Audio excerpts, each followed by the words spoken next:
the road again, going places that I've never been, seeing things that I may never see again. I can't wait to get on the road again.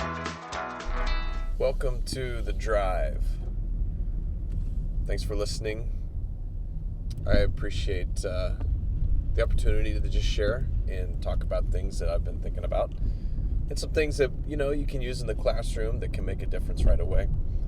In previous episodes, we've talked about EdCamp and Twitter and blogging and some baby steps into the educational technology world.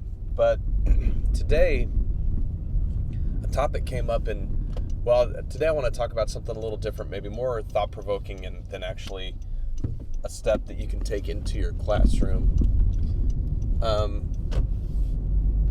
Educational technology is so incredible. There's so much of it. How do you pick it? How do you choose it? What's good? What's bad? And what it boils down to is if you're a crappy teacher, you're going to be a crappy teacher, and you need help to not be. And educational technology doesn't change that.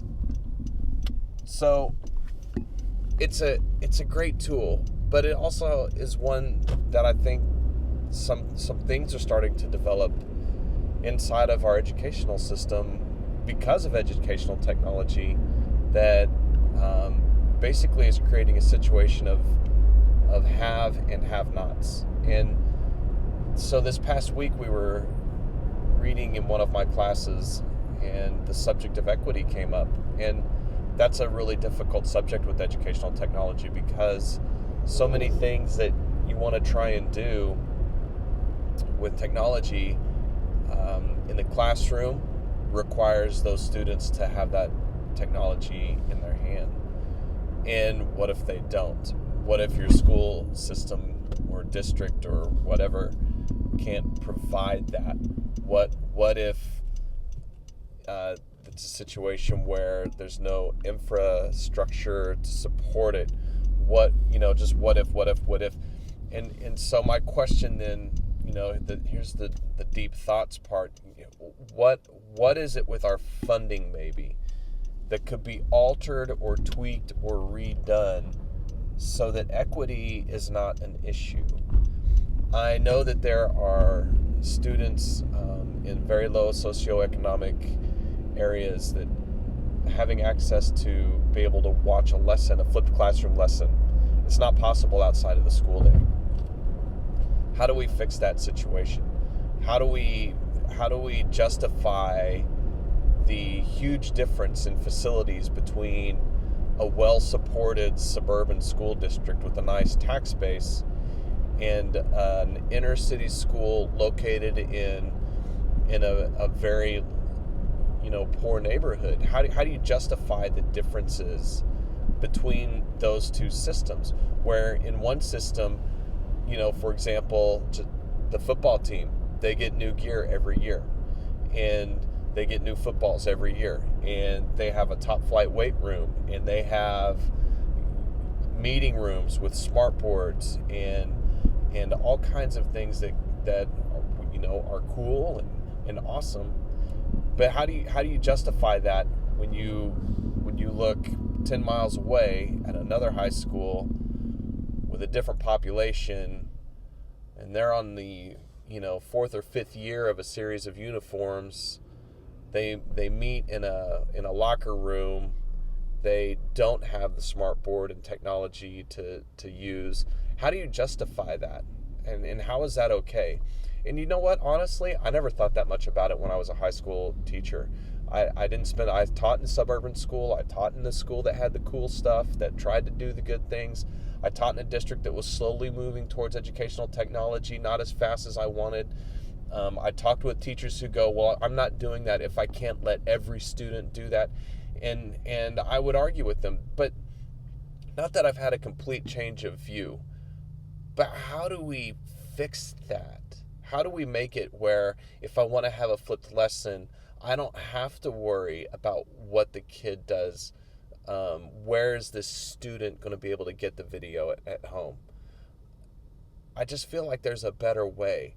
And so I know, for example, where I live in a suburban community, but the school district that my kids go to, we don't have a large tax base. The school is primarily funded through bonds and through property taxes and some state and federal aid, but there's no Walmart or something like that that just draws a lot of tax revenue for our school district in my area. And so as a result of that, and as a result of some of the restrictions from our budget placed on us by our government, in Oklahoma primarily, but I know other states are also dealing with this too.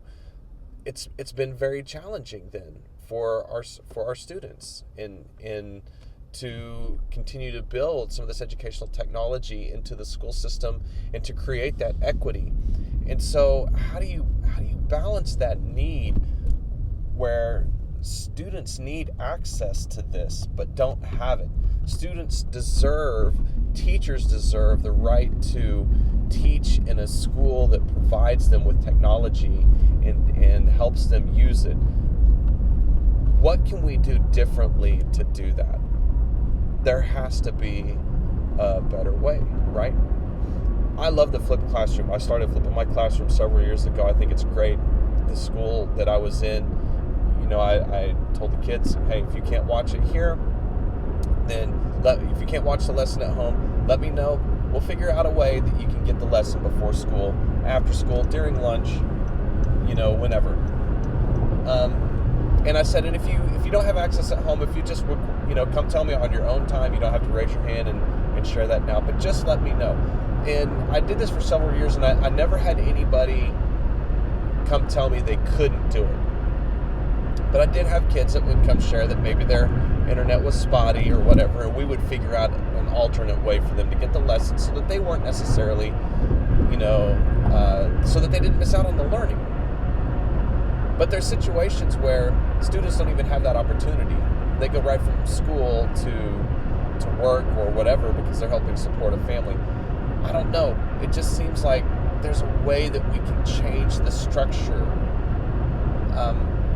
I don't know a lot about our school law. I don't know a lot about national school law. I know, what I was responsible for in my own slice of the world, and I know that I often disagree with a lot of the policies that are created that are outside of my control, and maybe that's why I disagree with them. I had no opportunity to do that. But it seems to me that funding for schools is based on sort of an archaic formula that might have worked at one point in time, but maybe should be totally re-examined now. A suburban school district in a well-supported community shouldn't be an issue with the inner city school as far as facilities and things like that go.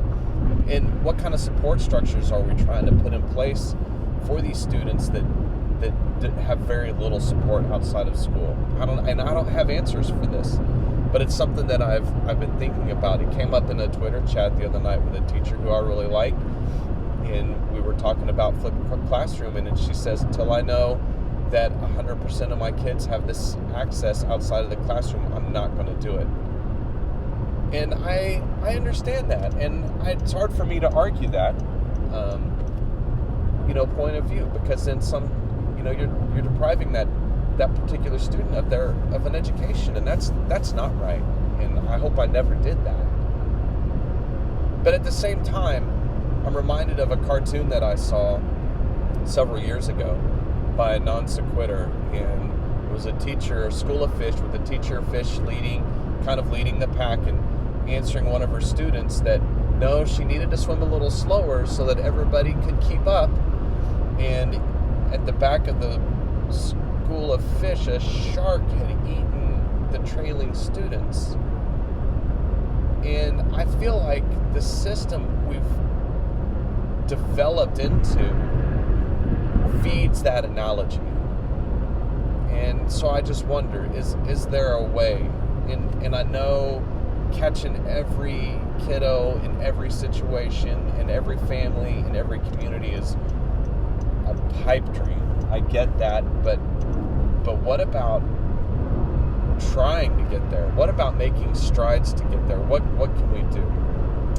I don't know. I don't have answers for that. I mean, maybe something where, you just blanket fund the schools and they don't have to rely on bonds or property taxes or things of that nature. Maybe that money is allocated differently. I don't know. I'm not a school finance genius. I just know my teacher view of school finance. A situation where, again, I don't know all the ins and outs, but it seems to me like if you set up a voucher program and money follows the student, you're depriving a school of that money to the benefit of another school. And why should that be an issue? Why can't we create a system where the schools are equal and then it's not as big a deal? I don't know.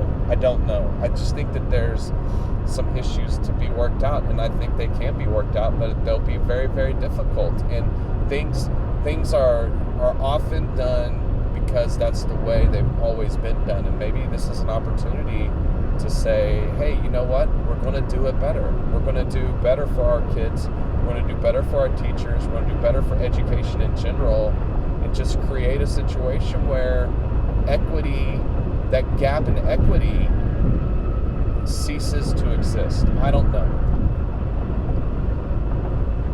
Something to aim for. So that's kind of my thinking today, based off some reading I did last week, over the weekend, and not necessarily ed techie, but just food for thought, right? And thanks for listening to the podcast. I really appreciate it. I love your feedback. Please continue to share it. If you enjoy the podcast, share it with somebody else. Let them know. And just thanks for participating. I think as teachers, we just grow together, and we learn together, and we use each other, and we steal ideas. And I hope something in here benefits your classroom. I do this because I stole this, podcasting idea from others, and I thought I had my own unique spin that I could put into it. So thanks for listening to The Drive. I want you to have the best year ever, and just make a difference. You do, whether you realize it or not. You're going to make a difference in somebody's life, and it doesn't matter if you're a school administrator, a teacher, an assistant, or if you're a stay-at-home mom. You make a difference, whether you know it or not. Thanks for listening to The Drive.